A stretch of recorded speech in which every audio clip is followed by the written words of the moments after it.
Bugünkü buraxılışımızda heyvandarlıq sahəsində olduqca vacib və aktual mövzulardan biri heyvanların identifikasiyası haqqında danışırıq. Bütün təsərrüfat sahiblərinin, heyvan mülkiyyətçilərinin, bizim dəyərli kənd təsərrüfatı sahəsində çalışan sahibkarların dilindən düşməyən bir mövzu var, identifikasiya.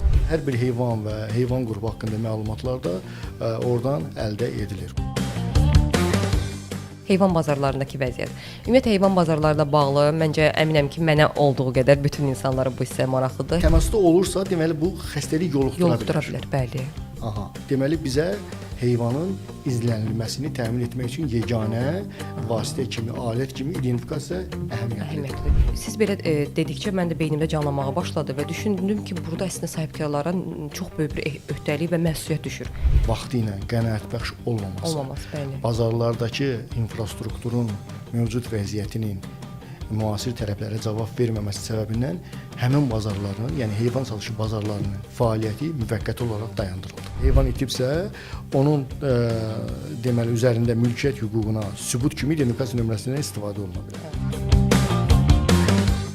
Əziz izləyicilər, dəyərli dostlar, qısa bir fasilədən sonra qidanın nəbzindən sizi yenidən salamlayırıq. Bugünkü buraxılışımızda heyvandarlıq sahəsində olduqca vacib və aktual mövzulardan biri heyvanların identifikasiyası haqqında danışırıq.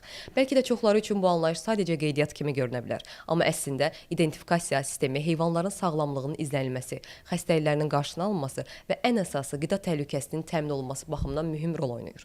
Bu mövzunu daha dərindən müzakirə etmək üçün studiyamızda xüsusi qonaq var və birlikdə həm identifikasiya üsullarına, həm də bu sahədə mövcud olan tələblərə aydınlıq gətirəcəyik. İndi isə keçid almaq istəyirəm qonağımıza. Qonağımız Qida Təhlükəsizliyi İnstitutunun İdentifikasiya və İzləmə Mərkəzinin müdiri Yavər bəy Məmmədovdur. Salamlayıram sizi. Salam. Xoş gördük.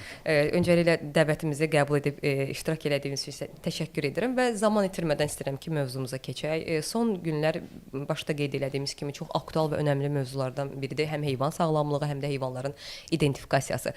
Gəlin ilk öncə buna aydınlıq gətirək. İdentifikasiya ümumiyyətlə nə deməkdir? Çox sağ olun, təşəkkür edirəm dəvət etdiyiniz üçün. Bəli, bu günləri bizim demək gündəmi zəbt eləyən bir anlayış var.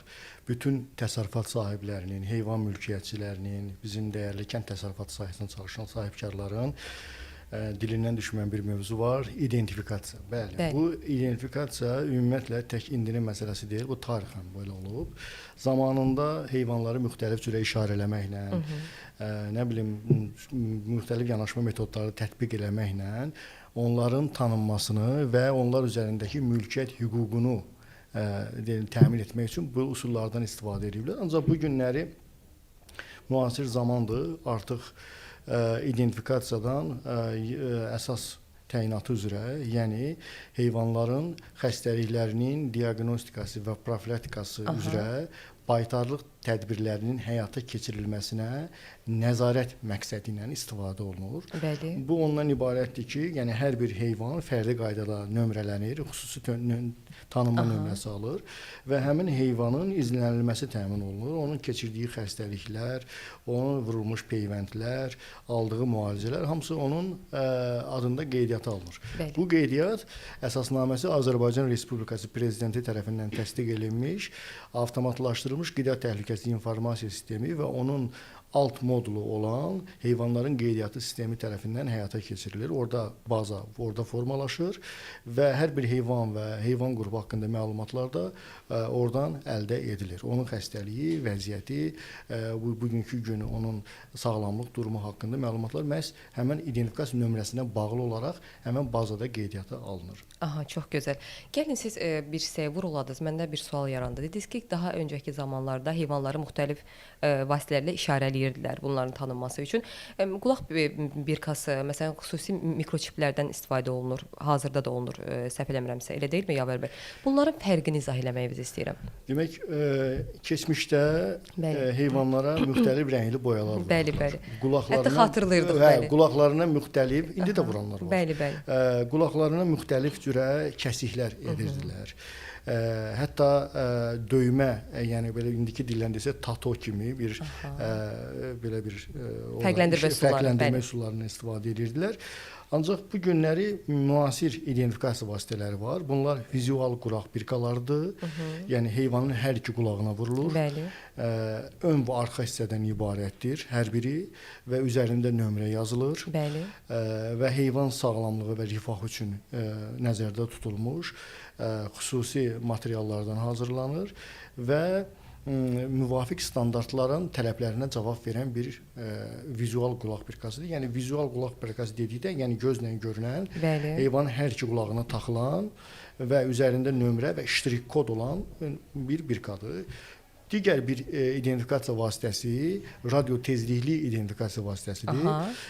Bu fikir versəniz, əsasən biz bəzi aqroparklarda bunu görə bilərik və televiziyada xarici ölkələrdə fermer təsərrüfatlarını göstərəndə də biz onu görürük. Orada deməli biri yumru formadadır. O birisi isə bizim ənənəvi vizual qulaq birkasındadır. Həmin o yumru dairəvi formada olan radio tezliklidir. Onlar xüsusi cihaz vasitəsilə məsafədən oxuna bilir. Yəni heyvana yaxın getmədən, məsəl üçün 50-60 sm məsafədən xüsusi oxuyucu vasitəsilə bu oxudub heyvan haqqında məlumatı, informasiyanı bazadan çəkmək mümkündür. Çox gözəl. Və bir də var mikroçiplər. Bunlar da radio tezliklidir və heyvanın boyun nahiyəsinə vurulur, xüsusilə atlarda və dəvələrdə. Ancaq bu gün bizim Azərbaycanımızda demək belə mikroçiplərin vurulması üçün xırda buynuzlu heyvanlar da var. Onların qulaq heyvanı kiçik olan bizim Qarabağ sortudur, Qaradulaq sortudur, Bozaq sortudur. Bu qoyunların identikləşdirilməsinə təyinat mikroçipdir. Məhz buna görə də biz deyə bilərik ki, bu günləri texnologiya inkişaf etdikcə daha müasir, daha yeni identifikasiya vasitələri çıxır. Hətta nisbətən bahalı identifikasiya vasitələri var ki, peyk vasitəsini heyvanı izləmək də mümkündür. Nə gözəl. Əlbəttə ki, müasir texnologiya inkişaf elədikcə bu cür üsullarda artır. Mən çox şadam. Əslində bu haqqda mənim də məlumatım yox idi. Mən də çox maraqlı gəldi. Mən istəyirəm əsas məsələyə vurğulayaq bugünkü çıxışımızı. Heyvan bazarlarındakı vəziyyət. Ümumiyyətlə heyvan bazarlarıyla bağlı məncə əminəm ki, mənə olduğu qədər bütün insanlara bu hissə maraqlıdır. Heyvan bazarlarında identifikasiya olunmamış heyvanların girişinə qadağa olacaqmı? Ya da onların identifikasiya olunmamış heyvanların ümumiyyətlə girişinə icazə varmı? Yəni orada satışını həyata keçirmək mümkündürmü? Mən məsələyə biraz kənardan yaxınlaşmaq istəyirəm. Əlbəttə, buyurun. Deməli, birincisi biz heyvanın identifikasiya vasitəsi ilə onun xəstəlik durumunu öyrənirik. Əlbəttə. Və əgər heyvan hərəkət edirsə, bir təsərrüfatdan digərinə gedirsə və oradan da başqa bir yerə ötürülürsə, deməli xəstə heyvan təmasda olur. Bəli, əlbəttə. Deməli təmasda olursa, deməli bu xəstəlik yoluxdura bilər. Bəli. Deməli bizə heyvanın izlənilməsini təmin etmək üçün yeganə vasitə kimi, alət kimi identifikasiya əhəmiyyətlidir. Çox əhəmiyyətlidir, bəli. Bazar nədir? Heyvan satışı bazarını gətirək gözünüzün qabağına. Heyvanların sıx toplaşdığı bir hub formasında olan bir məkandır, ərazidir. Heyvan ora satışa gəlir, ya satılır, özgəninkiləşdirilir, başqa bir təsərrüfata gedir və yaxud da ki, satılmır, geriyə qayıdır öz təsərrüfatına.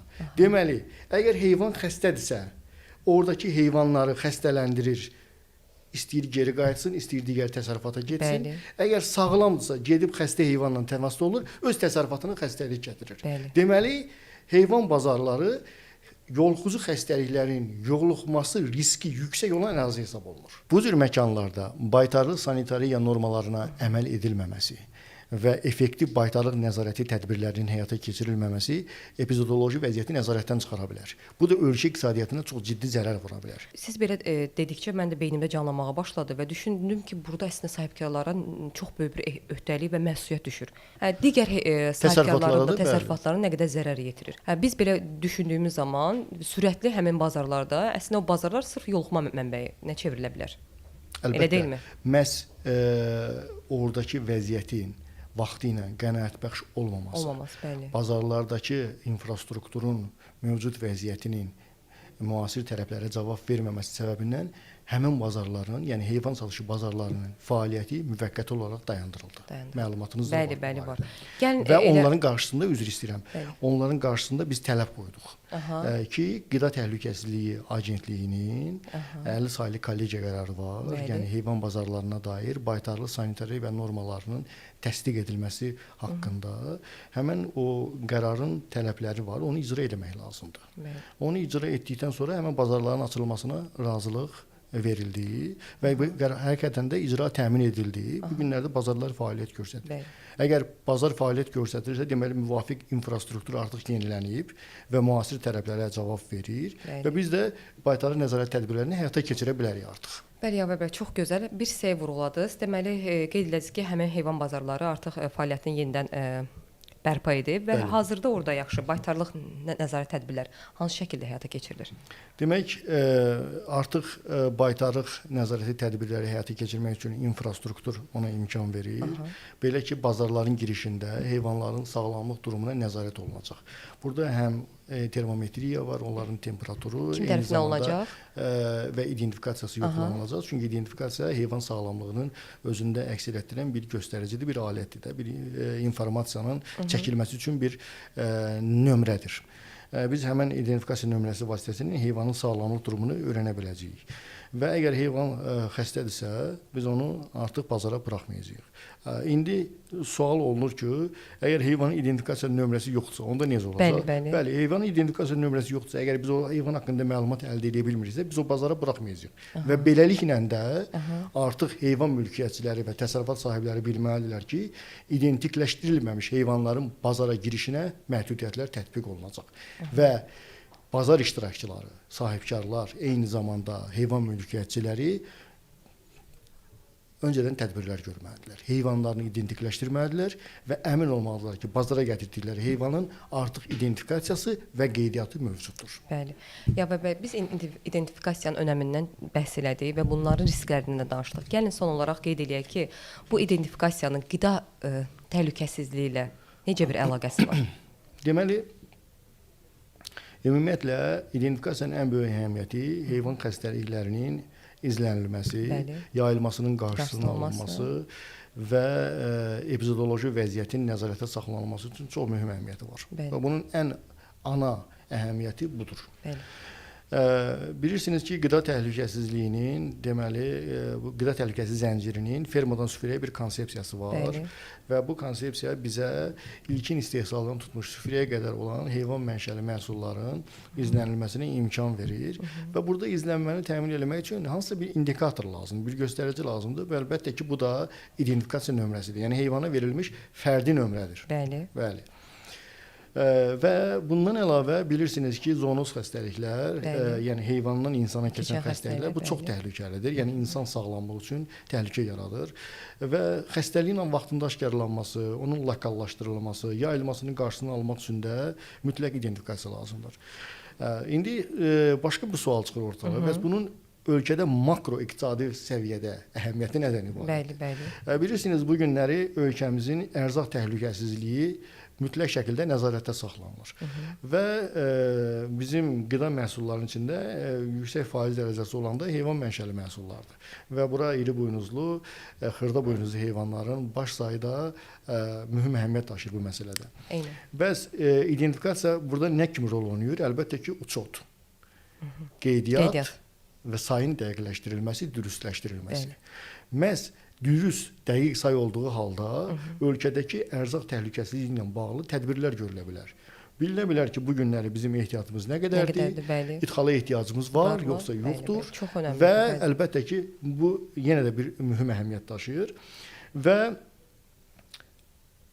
başqa bir maraqlı məsələ də var.